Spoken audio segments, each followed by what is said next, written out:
Bonnie Lipton smiled as she drove her BMW onto the Atlanta highway. She anticipated arriving home a few hours later than planned, blaming it on Atlanta's notorious traffic congestion. Nick's delay in departure proved worthwhile. Nearly a decade younger than Bonnie, he excelled as a lover, handsome, intelligent, engaging, and quick to recover. Bonnie's thoughts then shifted to her husband, Ron, who, at 44, lacked Nick's stamina for a fulfilling bed life. Though Ron relied on experience and familiarity with Bonnie's body, returning to him after Nick brought comfort, she realized she had the best of both worlds, widening her smile. As she distanced herself from Atlanta, thoughts of Nick faded.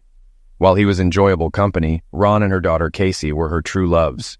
Bonnie desired to spend time with them. With her libido satisfied, she grasped her moods better. Upon returning home, she planned to be patient and affectionate with Ron, recognizing him as a wonderful person and an outstanding husband. Casey, athletic and intelligent, had numerous friends in sports and school. It was common for 2 or 3 of her girlfriends to hang out at their house on weekends. Bonnie enjoyed their company and sensed they admired her as a role model. Bonnie ensured she was always well-dressed. Holding a prominent position in an architectural firm, she and Ron were respected both individually and as a couple. Ron's dedication to Casey's school events, despite his busy schedule managing the family's successful construction company, was unwavering. Bonnie cherished sitting beside Ron as they watched their daughter participate in activities. She was aware that several other fathers liked to steal glances at her, but she also observed that many mothers eyed Ron as if they were vultures, and he was prey on the road. Even when Bonnie sat next to him, women often found opportunities to chat and flirt with him. Although her attractive husband never seemed to notice, Bonnie couldn't help but notice it all. After spending several hours on the road, Bonnie pulled into her garage only to find her husband's pickup truck missing. It was an unexpected and unusual sight, and Bonnie felt her mood shifting. The least her husband could have done was be home to greet her. Following a grueling business conference and a long drive home, the house was eerily empty. As Bonnie entered the master bedroom, she couldn't pinpoint the cause, but a sickening feeling settled within her. It was nearing lunchtime, yet no one was home. With Thursday approaching and Ron's work and Casey's school obligations, they should have been home soon. Thus, Bonnie unpacked before taking a shower. While pondering Ron and Casey's inexplicable absence, Bonnie recalled that her phone had been turned off since dinner the previous evening. Lost in thought on her way home, she hadn't considered why no one was calling her. Ron might have been upset because she hadn't called to thank him for the string of pearls. The previous evening, when Nick had ignited her passions, she had completely forgotten about him. As she dried her hair with a towel, she switched on her phone. Ron once again congratulated himself on executing a simple yet brilliant plan to surprise and delight his wife. He had been aware of her scheduled conference in Atlanta for months. Bonnie visited twice a year. As luck would have it, this conference coincided with their 20th wedding anniversary. A few weeks prior, Ron had been approached about constructing a large vacation home for a family in Atlanta. After completing the business aspect of the meeting and feeling at ease with the client, Boyd Drake, Ron shared an idea that had recently come to mind. On the 10th of next month, our anniversary, my wife will be attending a conference in downtown Atlanta. I want to surprise her and her colleague with a nice dinner at a restaurant near her hotel. And to make it even more special, I've purchased a pearl necklace to present to her at the table during dinner. Let my daughter handle this for you, Boyd suggested. She's in college now and knows all the best spots in the city. She can ensure that the necklace ends up in your wife's hands. It sounds like you're counting on luck when your wife returns home, Boyd remarked. Why not go to Atlanta with her and deliver it yourself? I've suggested it before, but Bonnie insists she's too busy to spend time with me. She'll likely have a late dinner and return to the hotel to rest the next day. I have commitments here, and traveling all this way just to be ignored seems a bit foolish, Ron reasoned. I have another suggestion, Ron suggested. What if I treat your daughter and her friend to dinner if she agrees to sit at the table next to Bonnie and send me a live video on Facebook? I'd really like to capture Bonnie's surprised expression when she opens the necklace box. I'll share my daughter's contact information with you so you can reach out to her and coordinate everything, Boyd responded. I'm confident she'll be happy to assist with this. Ron arranged for several pizzas to be delivered to his home for a party he hosted to celebrate his 20th anniversary. He extended invitations to his parents, Bonnie's parents, his brother and sister-in-law, and Bonnie's younger divorced sister. They all anticipated witnessing Bonnie's reaction in real time when he surprised her with an anniversary gift. Ron's 16-year-old daughter, Casey, was also present with several of her friends. Ron had arranged everything so they could view the video on the large TV screen. Boyd's daughter will sit near Bonnie inconspicuously and stream videos to me via Facebook Live. She arranged for the waiter to deliver the wrapped gift after Bonnie and her co-worker Sue placed their food order. We'll observe Bonnie's live reaction. Ron expressed with a joyful smile. This will undoubtedly be our best anniversary despite the distance. I've ensured that no sound will be transmitted from our end, so feel free to comment, including praising what a great idea it was. Who's that guy with his mother? Casey inquired as Bonnie appeared, hand in hand with a handsome young man. Didn't you say she'd be with Sue? I don't know him, Ron admitted. He seems to be a close friend, Bonnie's father responded with a harumph and a frown as the couple took their seats. Everyone around Ron's TV easily caught the conversation. It's nice of your husband to treat us to dinner tonight, the unfamiliar man remarked with a grin. I'll do my best to make this anniversary unforgettable, at least for you. It'll be even better than your honeymoon. Then you better order a steak, Bonnie retorted with a grin. You'll need the strength. My honeymoon was epic. Is it true? The man inquired. Did you have a lover then, or did your husband manage to ring the bells? Ron did a great job. Thanks for asking, Bonnie replied. You're the only lover I've had in the last 20 years. Not counting Ron, of course. Fortunately, he's slowed down. The good news is this. You'll have a much better 20th anniversary tonight than most women. I'll take care of it. Maybe we've seen enough, sister, Bonnie suggested nervously. This isn't entirely fair. Bonnie has no clue what we're watching or listening to. Why don't you turn it off, Ron? We wouldn't want to miss Bonnie's reaction when she receives her necklace, would we? Ron, determined but visibly flushed, asked. Let's keep watching this disaster unfold a little longer. While the couple placed their order, everyone overheard Bonnie calling her companion Nick. As the waiter departed with the menu, another waiter arrived with a neatly wrapped package. Look, Ron must have sent me a wedding anniversary present, Bonnie exclaimed excitedly, tearing open the wrapping. Isn't it beautiful? She asked, admiring the string of pearls. Could you help me put it on? Of course. Just lean in, Nick replied, carefully securing the necklace. Once he finished, he lightly ran his hands over Bonnie's chest. Your husband is quite the romantic. You're lucky to have such a handsome man, commented an elderly woman at the adjacent table. That's true on both counts, Nick agreed with a smile. She has a romantic husband and a handsome boyfriend.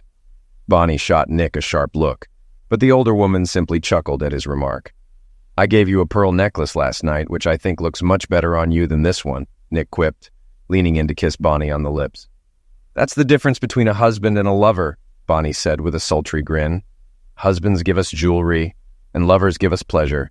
I'm sorry, but I can't continue, whispered the stunning red-haired girl, likely Boyd's daughter, as she turned off her phone. I should have stopped sooner, but I was so shocked that I froze. I'm truly sorry it ended this way. I'll delete everything from my phone. I have to go. The TV screen went blank, and a heavy silence enveloped the room. One of Casey's friends broke the silence. It's getting late. We should head out. See you at school tomorrow. I don't even know if I'll go, Casey replied, tears welling in her eyes. Dad, can I go home with my friends? I just need to be with them right now. Of course, honey, I understand. We'll talk tomorrow. Drive safely, girls, Ron whispered, his throat dry. I'm at a loss for words, Bonnie's mother began. I think we misinterpreted what was happening. Bonnie loves you, Ron, and is willing to do anything for Casey. Please don't do anything hasty. Ron's other guests echoed similar sentiments as they quietly discussed the situation. After a few minutes of calm conversation, Ron reached a decision. I need time to think about everything. Please find your way out and give me some space to be alone and consider my options. Once everyone had left, Ron began packing his suitcase. Bonnie was taken aback by the flurry of messages and missed calls she had received since she had turned off her phone the previous evening. As she read through the messages, her heart sank. Her sister and mother demanded to know who Nick was and why she was so friendly with him. They accused her of breaking Ron's heart, and Casey was also very upset. Her mother and sister had sent her at least a dozen messages each. Bonnie checked her messages to see if she had any from Ron, but found none. How did her family discover Nick? And how much do they really know? Where are Ron and Casey? How can she navigate the predicament she's in? She needed to ascertain precisely what Ron was aware of, and what he merely suspected. Bonnie realized she needed to communicate with family members to gauge the severity of her situation. Mother, it's me. I forgot I turned off my phone last night, Bonnie began as calmly as possible. I noticed you tried to reach me. Is there something wrong? Only if you believe losing your husband, alienating and embarrassing your daughter, disgracing your parents, and behaving like a promiscuous woman can be considered wrong. I assume it doesn't bother you much. Otherwise, you wouldn't be flaunting a pearl necklace from your boyfriend, her mother ranted. Ron gave me a string of pearls for our anniversary, Bonnie countered. Why should this upset you? Your father and I have seen enough old adult films to understand what your boyfriend meant when he said you were wearing his pearl necklace. Bonnie's not so straightforward, her mother retorted. Mother, what makes you think I would do something like that? Why do you think I have a boyfriend? Bonnie asked, fear knotting in her gut. Don't play games with me. I'm not stupid, her mother growled. Ron invited us to witness you opening his 20th anniversary gift at the restaurant. He reserved a table for you and your colleague. I believe her name was Sue. We've seen this whole sordid story. Your husband treats you like a queen, and you don't respect him. Husbands give jewelry, and lovers give climaxes, I think you said. Did you hear me say that? Asked a shocked Bonnie. How is this possible? Ron asked a friend's daughter to do some kind of live broadcast from her phone. He wanted us to see how delighted you would be with his gift. Then we were all going to call and congratulate you on your anniversary. Her mother said sadly, Looks like this might be your last anniversary. At least with Ron. Perhaps you'll reunite with your favorite boy once things settle down. Mother, you know I love Ron. That other guy means nothing to me. It was just something to pass the time. These conferences are getting boring, Bonnie asserted. Oh, this changes everything, her mother retorted sarcastically. Ron will feel much better knowing that his wife is not a strumpet and that she was just bored. I assume you left your puzzle at home. Mom, there's no use calling me names. How can I convince Ron that he is the only man I love? You didn't even convince me, so I'd say you have some work to do, Bonnie shot back. Watching you with that man is the worst thing I've ever seen. I highly doubt Ron found it any better. After her conversation with her mother, Bonnie pondered her predicament. Her entire family had witnessed and heard everything she and Nick had discussed at dinner the night before. Recalling her dialogue with Nick, Bonnie realized the severity of her situation. She decided to call Casey. Casey, where are you? Bonnie inquired when Casey answered her call. I'm with Morgan. She's trying to console me because my family is falling apart, Bonnie's daughter replied. We're not falling apart. Please come home so we can discuss this. Where is your father? Bonnie asked, uncertainly. He's moved to a cottage by the lake, Casey responded. I don't think he wants to see you. He was so happy last night when he invited everyone to watch you open your gift. You practically broke his heart when you showed up with your lover instead of Sue. Please come home, Bonnie implored, trying to think of what she could say to Ron to earn his forgiveness. After ending her conversation with Casey, Bonnie began to survey the house. She noticed that a laptop and several filing cabinets were absent from Ron's office. The closet in their bedroom was completely empty. It felt as empty as Hubbard's mother's closet. Bonnie fought back tears as she wandered aimlessly around the house, noting the missing items. Ron hadn't taken a single photograph of her presence. This realization felt particularly disheartening. Seeking a distraction from her crumbling marriage, Bonnie began preparing dinner for Casey. By the time Casey arrived home, she had managed to prepare a modest meal. Casey was sullen and only spoke to Bonnie when directly questioned. Even then, her responses were brief. Bonnie admitted to herself that her daughter had valid reasons to be angry with her, but she hoped that over time the animosity would, if not fully dissipate, at least diminish. At dawn the next morning, Bonnie entered their lakeside cabin to discover Ron slouched uncomfortably and passed out on the small couch. Several empty beer cans littered the floor. Ron, honey, we need to talk. Wake up, please, she urged. Ron slowly opened his eyes and groaned. He rose gradually and, without a word, headed to the bathroom. While waiting for her husband to return, Bonnie decided to brew some coffee. A few minutes later, Ron, refreshed from his shower, joined her in the kitchen where Bonnie placed a mug in front of him. She hoped Ron would initiate the difficult conversation, but that hope soon waned. It was evident Ron had no intention of broaching the subject. Ron, I'm sorry about what happened. I love pearls. It was a wonderful gift that I'll always cherish. It's just a shame I wasn't aware you'd share everything with your family. It would have been helpful if you'd told me, Bonnie expressed. Go to hell, Ron retorted, infuriated by Bonnie's attempt to portray him as the wrongdoer. His response surprised and hurt Bonnie. Throughout their marriage, Ron had never spoken to her disrespectfully. This blatant change was a clear indicator of the pain she had inflicted upon him. That won't solve anything, Bonnie responded calmly. Tell me, How can I make things right? You're the only man I've ever loved who hasn't changed. Together, we can address this. So, what specific issue do you want to resolve? Ron asked calmly. The issue is that I surprised you with an anniversary gift at a nice restaurant where I'd reserved a table for you and a friend. My client's daughter agreed to send a live video of your reaction. I mistakenly assumed you'd appreciate the gesture. Tell me what the problem is, so I understand, Ron explained. You know what the problem is, Bonnie insisted. Last night you saw me with Nick at the restaurant. I've dined with others before. Why do you think that's an issue?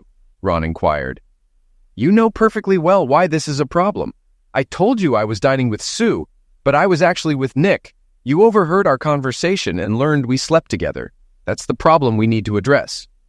To clarify, is the issue that I, along with your entire family, overheard your conversation, or is it that you had lovemaking with another man? The problem lies with my behavior, admitted a flushed Bonnie, realizing she couldn't go on the offensive in her current predicament. You were simply trying to be kind to me on our anniversary. You didn't do anything wrong. Good, we're making progress.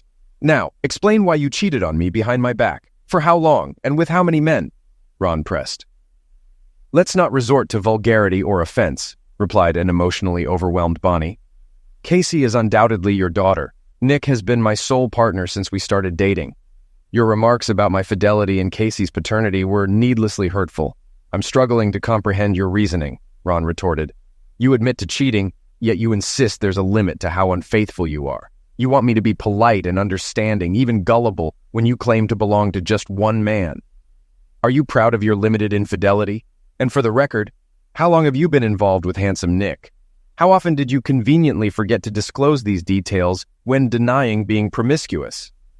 This marks the third conference where we've been carnal, Bonnie confessed tearfully, finally sensing the depth of Ron's anger and humiliation. Apart from you, he's the only man I've been with since we married 20 years ago. It amounted to 2 nights together at each of the 3 conferences, Ron noted. Have you ever been carnal with him elsewhere? No, Bonnie affirmed. It occurred 6 times in total. And I deeply regret it. I owe you an apology. Are you suggesting that a young guy like Nick was only capable of once a night with someone like you? He never engaged with you more than once? What does it matter? Queried a disheartened Bonnie. We probably did it 3 times every night. Now, the big question, Ron announced. Why did you engage with another man? Was our closeness so unappreciated, so mundane, so unsatisfying that you sought out a younger, more fulfilling lover? Absolutely not. I was bored and he persistently pursued me. I proved to be weak. It's not about you or our closeness. It's my own vanity, perhaps a midlife crisis. He means nothing to me, I swear. It's evident you engaged with a man who held no significance, Ron reiterated. Did you engage with Mr. Jenkins, the guy from down the street with those absurd shirts? Of course not. I barely know him and I find him repulsive. So he holds no significance to you? Ron pressed on. You just admitted to me that you engage with men you don't love and who hold no significance to you. Jenkins fits that description. So why didn't you engage with him? I didn't say that. I engage with any man who holds no significance to me, Bonnie clarified, distressed. I engaged with Nick because he's attractive, polite, and successful. He pursued me. Are you suggesting that you'll only be unfaithful with attractive, successful men who chase after you? Other than a few of these individuals, are you a faithful wife? If you don't love the men you engage with, doesn't that imply you don't love me? No, Bonnie objected, visibly embarrassed. I'm telling you that I made a terrible mistake, and it won't happen again. I love you, not Nick. How can I be sure of this? Ron asked softly. You made vows at our wedding and on numerous occasions throughout the years to be faithful to me. You're a beautiful woman. Handsome, successful men will always pursue you. I can't trust you. I can't even provide you with the great lovemaking you enjoy so much. Don't ever think like that, Ron. I love making love with you. He's different and makes me feel cherished, Bonnie replied. What about Nick made you keep going back to him? Ron inquired gently. Unclean. Used. Not like a mother or wife. It was the taboo that kept me hooked, not love.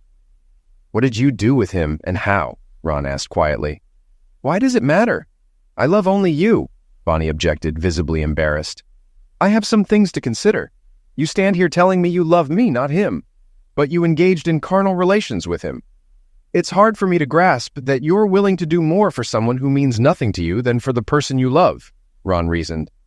You haven't asked me to please you below the belt for a long time. I wasn't against it.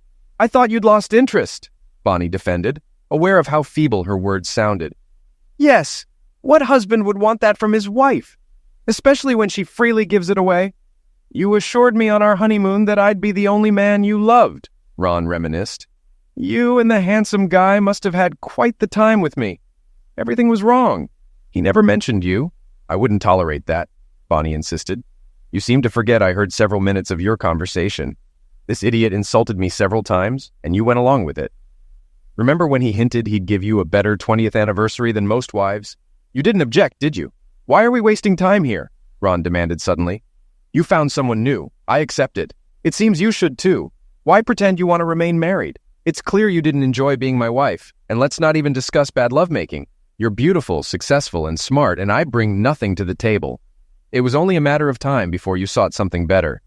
Congratulations. You found it. Don't let the door hit you on the way out. Ron, we can't let this conversation end like this, Bonnie pleaded tearfully. We need to discuss everything and find a way back.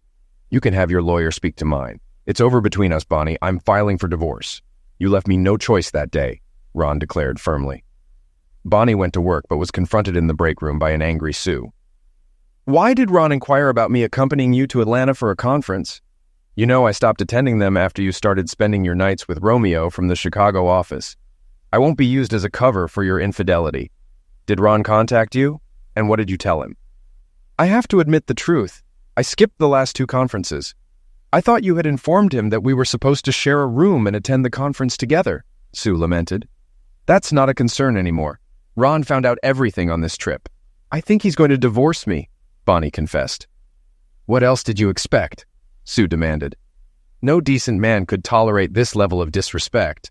I was too blind and self-centered to even consider Ron discovering this, Bonnie replied honestly. He's moved out. Do you realize the choice you made when you slept with that despicable guy from Chicago? Sue asked, her tone softening slightly. I'm sorry you lost Ron, but I warned you this would happen if you kept going like this. I didn't rat you out if that's what you're thinking. I know, Sue. I owe you an apology. I betrayed your trust. I regret not listening to your advice. I don't deserve someone like Ron. Upon learning of Bonnie's infidelity, Ron took a day off from work. He was determined to relocate all his belongings to the lake house before Bonnie returned home. He didn't want to hear her justifications or excuses for cheating. While he dreaded life without Bonnie, he knew he could never forgive her blatant disregard for his feelings or her indifference to loyalty and respect. Her unexpected visit the following morning only underscored the vast emotional divide between them. She offered no words that could ease his pain or facilitate forgiveness for her betrayal. He scheduled an appointment with a lawyer for the following day. The following day, as he prepared to leave the office for a meeting with a divorce lawyer, he received a new email from Bonnie. He debated whether to read it or delete it, eventually opting to open it. True to form, Bonnie addressed the issue directly in her message.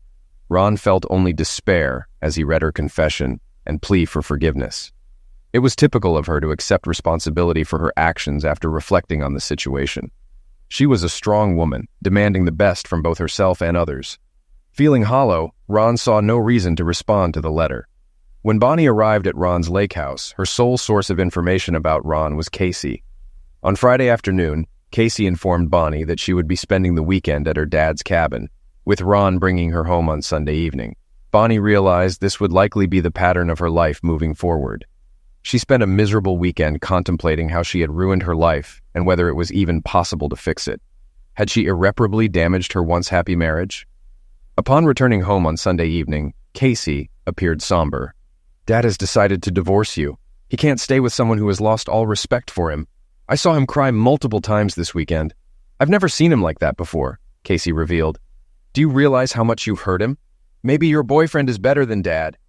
He's not my boyfriend, and he can't compare to your father, Bonnie replied, stunned. It was a huge mistake, and I deeply regret it. Your father is the best man I've ever known. Please forgive both him and me for being doubtful, Casey responded. This isn't the first time you've been with that guy, is it? You've been lying to us for years, haven't you? Bonnie realized it was time to stop deceiving her family. I had relations with him at 2 conferences prior to the last one. It was a mistake, and I apologize, Bonnie confessed. A mistake? That's putting it mildly, Mom, Casey objected angrily. You betrayed Dad in the worst way possible. Didn't you promise to be faithful when you married him? Did you secretly hope it wouldn't count? I know you're mad at me, but not nearly as much as I am at you. Dad is a wonderful man and a great father. You know that. What I did doesn't change my opinion of him. I acted foolishly, Bonnie admitted sadly. As you say, Casey replied before retreating to her room. Normalcy returned between Bonnie and Janet, but communication with Casey became scarce. Bonnie found solace in her job, which remained unaffected, except for Sue's chilly demeanor toward her. She attended Casey's school events, usually alone unless accompanied by her mother, which was the only time she saw Ron. He kept his distance, noticeably so, and other parents took notice. The news of their impending divorce spread quickly through the community, leading to crude remarks and insinuations directed at Bonnie. Meanwhile, Ron immersed himself in his business, finding some redemption amidst the chaos. Ironically, Bonnie would receive half of the business. Despite his lawyer's advice to minimize Bonnie's share, Ron refused, citing her invaluable contributions during the company's early struggles. He insisted on fairness, refusing to deny Bonnie her rightful share. Bonnie was taken aback when her lawyer explained Ron's decision to give her half of his ownership in the business. Previously, during a financial crisis, the company had been sold to Ron's best friend, Dan, who became a silent partner. With Bonnie now owning half, Ron found himself in a precarious position. Tell Ron this is too generous, Bonnie urged her lawyer. He's the one who dedicated his time and effort to the business. If he insists on giving me a share, propose a fraction of what we own. He should retain control to avoid future disputes.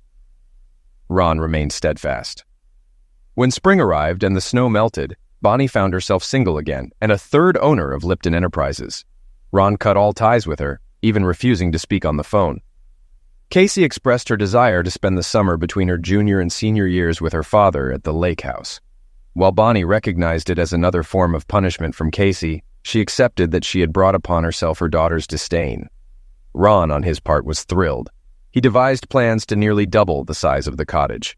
Being the owner of a construction company, he effortlessly completed the expansion by the end of July. It was now a 3-bedroom lake house, each with its own bathroom and picturesque lake views. The house had been completely modernized and was now exceptionally comfortable. During the first weekend of August, Ron hosted an open house for his friends and neighbors by the lake, inviting all of Casey's friends as well. Among them was one girl's older cousin who caught Ron's eye. She had a striking blonde appearance that was accentuated by a rather modest 2-piece swimsuit. Throughout the day, Ron couldn't help but notice that she seemed to gravitate towards him. She laughed at his jokes and flirted with him whenever she had the chance. So, Dad, are you enjoying the little bikini party? Casey asked one day when they were alone in the kitchen. Absolutely not, Ron protested. She can't be more than 25, and I haven't even considered getting back into the dating scene. She's 27 and seems quite keen on you, Casey replied with a knowing smile. She's been asking about your relationship status, age, occupation, basically everything women want to know about potential husbands. I just met her today, Ron responded. Don't even mention marriage to me. I tried it once, and that was enough. I'm not implying anything other than her seeming interest. I wouldn't mind if you dated her. She's pretty, kind, and you could use someone to help you move on from your mom. Patty doesn't seem in a rush to get married. I think she's focused on her career right now, but that doesn't mean she's not open to male companionship. Thanks for the heads up, Ron teased his daughter. This girl is too attractive to be interested in an old guy like me. But I appreciate your trust. It means a lot to me. Bonnie's company occupied the top 2 floors of an office building in the business district. At the end of the same block sat a highly popular Italian bistro. She used to have lunch there every Thursday with a few colleagues from work. Because their lunches were informal, they often saw familiar faces dining at the same time. Bonnie and her co-workers had befriended employees from several other companies in the building. One afternoon, the bistro was unusually crowded, and Bonnie's group couldn't secure a table. An employee from Benson Advertising, situated on the 2nd floor of Bonnie's building, invited her group to join them at a spacious table, which they promptly accepted. After everyone exchanged their first and last names for introductions, the conversation commenced. One woman from the advertising team stood out for her attractiveness and amiability. Bonnie found herself enjoying the young woman's sense of humor as the other ladies playfully teased her. We don't all wake up to a rich guy with a big house on Lake Henry, Mary, whom Bonnie recognized, teased. Must be nice to greet the morning sun bouncing off the lake. Absolutely, the young woman concurred, especially when you have a handsome man tenderly waking you up. Getting out of bed becomes such a chore. If that's the guy who picked you up after work on Thursday, I can see why it might be tough, remarked another woman. He seems a bit older than you, but he's clearly in good shape. And he's got a full head of hair, not bad looking at all. He's all that and more, the young woman chimed in with a wide smile. He's a really great guy, and an amazing lover. To Bonnie's dismay, her friend immediately broached the topic she didn't want to delve into. You're not talking about Ron Lipton, are you? Do you know Ron? The young beauty asked, adding, You have to admit he's quite the catch. He's a fantastic guy, but he used to be Bonnie's husband, her colleague revealed. I think we should change the subject. Don't exaggerate, Bonnie asserted, leaning in toward the young woman and offering her hand. I'm Bonnie Lipton. I didn't catch your name. Patty Lawson, Ron introduced her. I thought his ex-wife was stunning, but I figured he was just blinded by love, Patty confessed. Turns out he didn't do you justice. I hope you won't mind that I'm living with Ron now. I certainly can't blame you, or him for that matter, Bonnie responded honestly. You're a beautiful young woman with a fantastic figure. I can see why Ron was attracted to you. I wonder why Casey never mentioned you to me. I can't speak for Casey, but I must say you've raised your daughter well. She's intelligent, attentive, and as lovely as her mother. I always enjoy her visits, Patty concluded. Later that evening, Bonnie broached the subject with Casey during dinner. Why didn't you tell me that your dad has a beautiful girlfriend who's moved in with him? I'd have thought you'd mention something like that. Honestly, Mom, I didn't want to upset you. I know how you feel about Dad, Casey explained. I'm still upset about what happened between you two, but I don't want to cause you more pain because of your mistakes. Patty is actually good for Dad. He seems genuinely happy again. That might surprise you, but I'm glad to hear that Ron's happy. He's a wonderful person and deserves to be with someone who cares for him, even if it's not me. I don't think she's head over heels for Dad, but she really likes him. She's made it clear that her career is her priority right now. I'm focused on making strides in marketing over the next few years. Are you considering dating again, Mom? Are you still in touch with your conference boyfriend? Do you think you could reconcile with him? Casey inquired. I wouldn't consider Nick as a potential partner, Bonnie confessed. He's shallow, somewhat impolite, self-centered, and vain. I never saw our interactions as anything beyond amusement. Yet it turned into a nightmare. Although I was aware of my actions, I shouldn't blame him for my own weakness. Are you interested in someone else? Casey inquired. You're still attractive. I've noticed how some fathers and teachers look at you and make an effort to be courteous during school events. To be honest, I feel like Ron has set the bar high for other men, Bonnie responded with a sad smile. The reasons for our divorce are widely known in the community. It garners sympathy from women for your father and makes men view me as an easy target. Nick probably found it easy, but I won't make that mistake again. I just can't understand how I could betray your father when I loved him so deeply. Casey was taken aback. He always treated you with love and respect. Something must have gone wrong. I've asked myself the same question, Bonnie admitted. I think I started taking your father for granted. I knew he loved me, and I was overly confident in that love. Somehow, this led me to entertain the idea of being with another man, perhaps because I felt secure knowing I had a dependable partner at home. Ron was my rock. I foolishly believed he'd always be there. I thought I could stray a little and he wouldn't notice, and yet my devoted husband would still be waiting at home.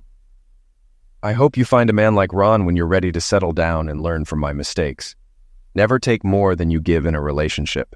Be faithful, committed, and truthful. If you're considering something that could damage your relationship, talk to your husband about it. I've shown you what happens when you lie and cheat. Occasionally, Bonnie would encounter Patty during lunch. She was surprised by how much she enjoyed Patty's company. She also felt ashamed that she was eagerly awaiting any news about Ron.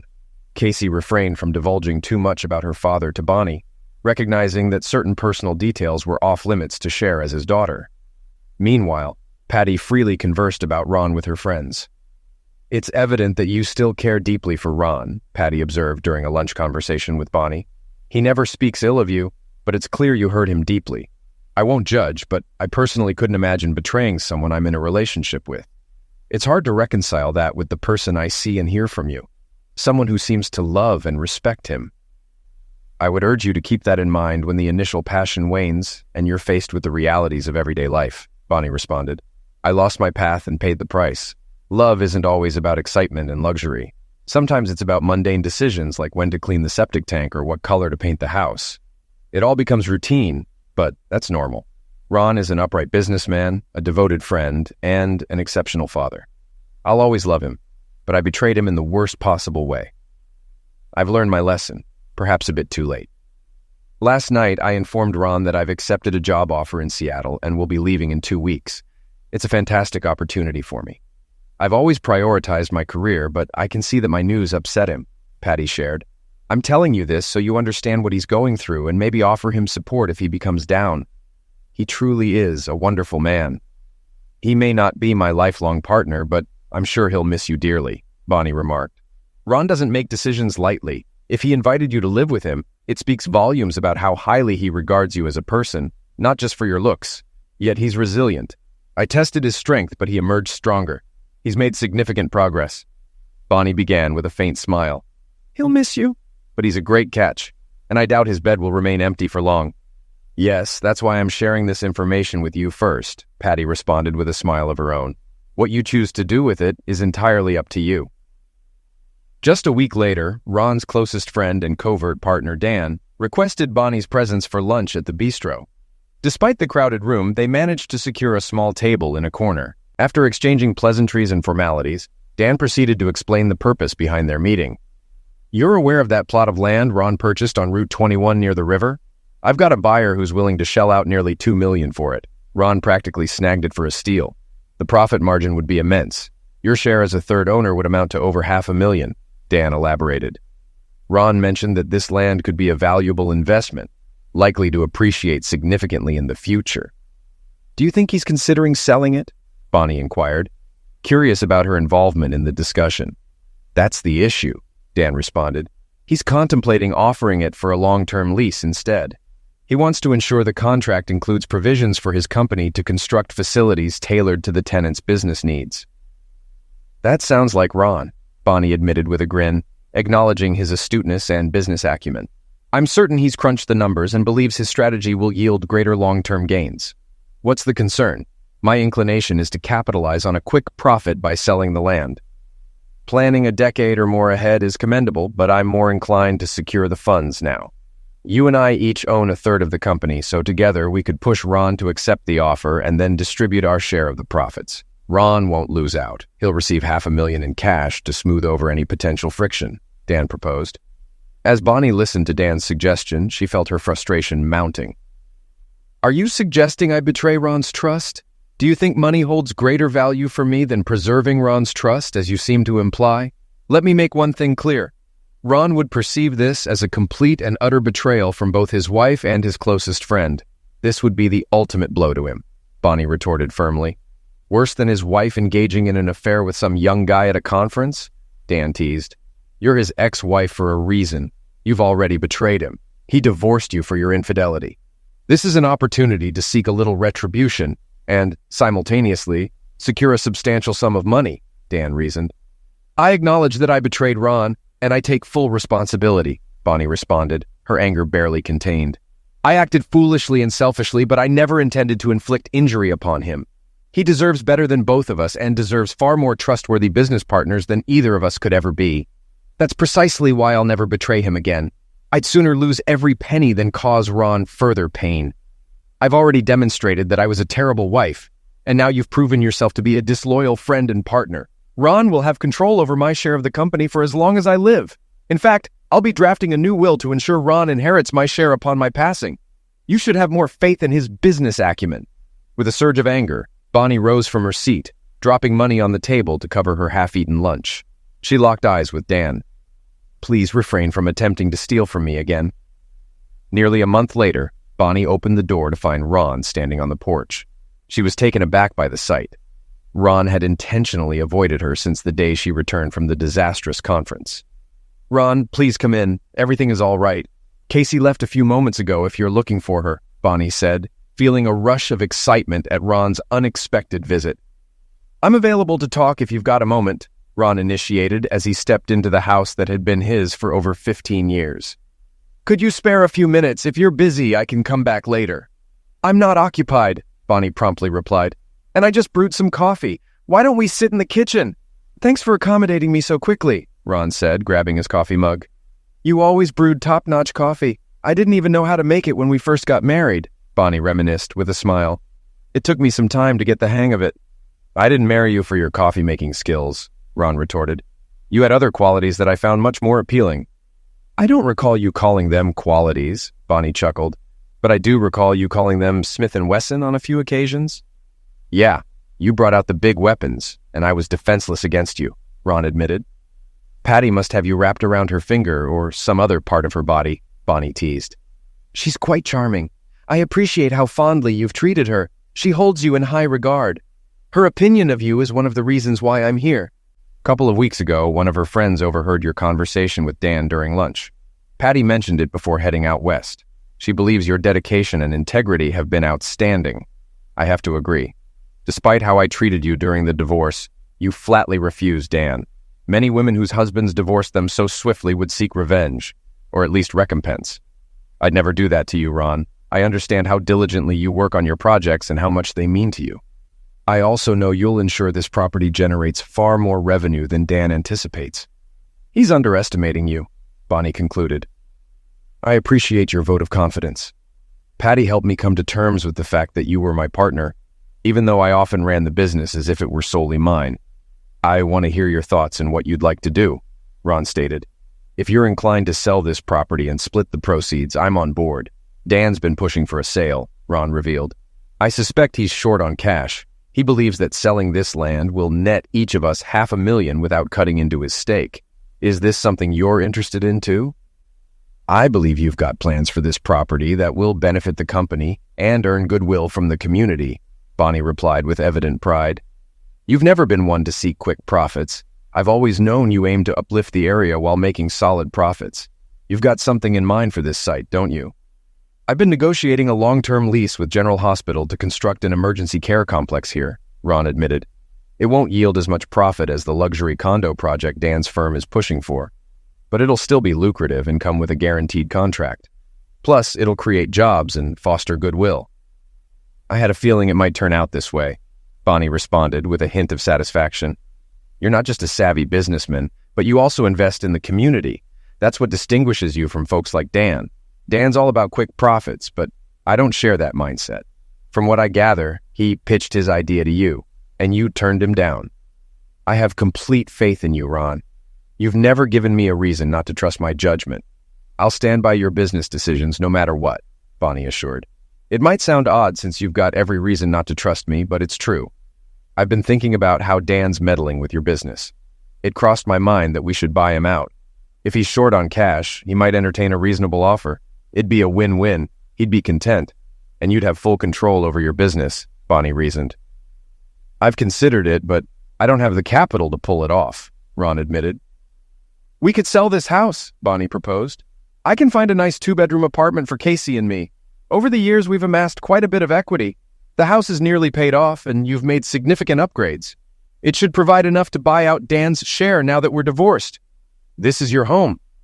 Are you willing to sell it and invest in the business?" Ron asked, incredulous. "I can't promise when the deal for the urgent care center will close. I can't guarantee you'll see your investment back anytime soon, or at all." "Am I looking worried?" Bonnie joked. "Remember, I was married to you for 20 years. You'll get it all back with interest. If for some reason it doesn't work out, that's fine. I owe you one, Ron. Money will never make up for my betrayal, but it'll keep you away from Dan. I'll agree to this if you move back into the lake house or with me and Casey," Ron proposed. "We'll quickly get you your own room with a bathroom. It's been nicely done up." "I don't think that's feasible," Bonnie replied sadly. "It's a personal matter, not to mention the dating scene and all the drama it'd stir up for you." "I didn't consider your social life," Ron admitted. "Of course, you wouldn't want to bring a gentleman over when your ex-husband's living next door, especially not that guy Nick. It'd be awkward." "I don't go on dates and don't plan to start," Bonnie replied. "I stopped attending conferences and haven't spoken to Nick since that disastrous trip." "It's you who'll be inconvenienced. No woman would want to spend the night with you when your ex is just next door. With me around, it's highly unlikely you'd find a woman willing to move in with you, though I wouldn't rule it out entirely. I've seen women fall for you. I divorced you because of your affair, and then I moved Patty in with me. Ron posed a rhetorical question. Wasn't my behavior a poor example for Casey?